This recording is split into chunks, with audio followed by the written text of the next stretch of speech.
300 টাকার জন্য একজনকে মেরেছেন। তো এই বিষয়টা আসলে কি ঘটেছে? আসলে বিষয়টা হয়েছে কি, আমি একটা সমিতিতে জব করি। তো আমাদের হচ্ছে দৈনিক কিস্তি। তো দিন মোহাম্মদ কাকা, সে আমাদের কাছ থেকে 30,000 টাকা নিয়েছিল। তো ওখান থেকে আমাদের দৈনিক 300 টাকা কিস্তিতে তাকে আমরা টাকাটা নেই।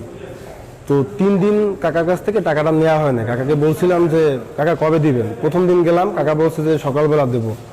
সকালবেলা গেছি, কাকা বলছে যে সকালে না, বিকেলে দিচ্ছি। তো বিকেলে পরের দিন গেলাম, আর পাইলাম না। তো আমি আমার অফিস শেষ করে আমি সবুজবাগ মোড়ে যাই। আমি ইফতার কেনার জন্য আমি রোজা ছিলাম। আর পথে আমি কাকার দোকানটা যখন খোলা পাই, তো আমার তো অফিস থেকে চাপ দেয় যে দৈনিক কিস্তি টাকাটা নেওয়া লাগবে।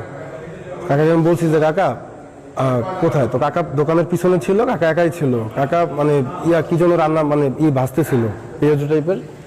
তো কাকার কাছে যাওয়ার পর কাকার কাছে যখন টাকা পাই, চাই যে কাকা টাকাটা তো মানে 3 দিন হয়ে গেছে, টাকাটা তখন দেবেন, যে কোন সময় টাকাটা লাগবে। তাহলে আমি অফিসে বলতে পারতাম বা জানাইতে পারতাম। তোমারে কইছি না এনে যাও। পরে আমি কাকা এভাবে বললে হয়, আপনি তোমার বলেন এবার তুই যা এনতে যা, তুই তাহারি শুরু করছেন। কাকা আমি তো আপনার ছেলের বয়সী, আমি তো রোজা, আপনি আমার এই ব্যবসায় কেন এভাবে ব্যবহারটা করতেছেন।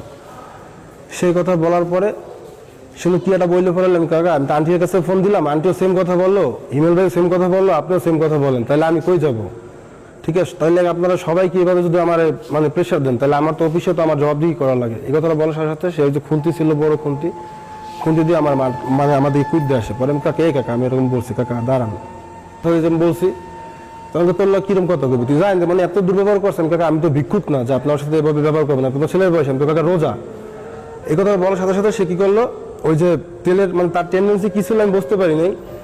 সে ওই তেলটা আমার গায়ে পাক্কা মারছে। তো কপালটা ভালো, এটা কপাটের মতো ছিল। আমি এই সাইডে আসছি, তো আমার হাতে লাগছে। আল্লাহ না করে যদি আমার চোখে লাগতো তাহলে আমি হয়তো অন্ধ হয়ে যেতাম। আমার মাটা অসুস্থ, প্যারালাইজড, প্লাস আমার একটা বাচ্চা আছে।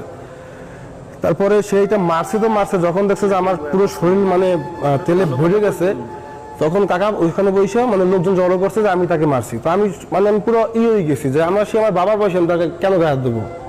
তারপর ওখানে যারা স্থানীয় লোকজন ছিল, তারা আইসা আমার অবস্থা দেখা তার কথা শুনে উল্টে তারে কথা বইলা আমার পাঠাতেছে, বাবা তুমি যাও, এই লোকটার মাথায় সমস্যা আছে, নাহলে এই লোকটা তোমার সাথে এভাবে করতে পারে না, টাকা আনার জন্য, তাই না। আর আমি যদি আমার যদি ফল্ট থাকতো, আমি যদি তার সাথে দুর্ব্যবহার করতাম বা তার গায়ে হাত দিতাম, তাহলে তো ওই জায়গায় এতগুলো মানুষ আমার তো সোজা মারা যায়, আমার আসার কোনো কথা না। আমি সে নিউজে কি লেখা যে রাত 10টার সময় আমি তাকে হামলা করছি। যদি আমি হামলা করে থাকি তাহলে সিসি ক্যামেরাগুলো দেখা হোক, চেক করা হোক। আর ঘটনাটা মূলত হয়েছে ইফতারের 15 মিনিট আগে। তাহলে মানে তেলও মারলো আমার গায়ে, উল্টা আমার নামই অভিযোগ। তাহলে আমি আর যে নিউজটা করছে তারা তো যাচাই বাছাই করে নিউজটা করা উচিত।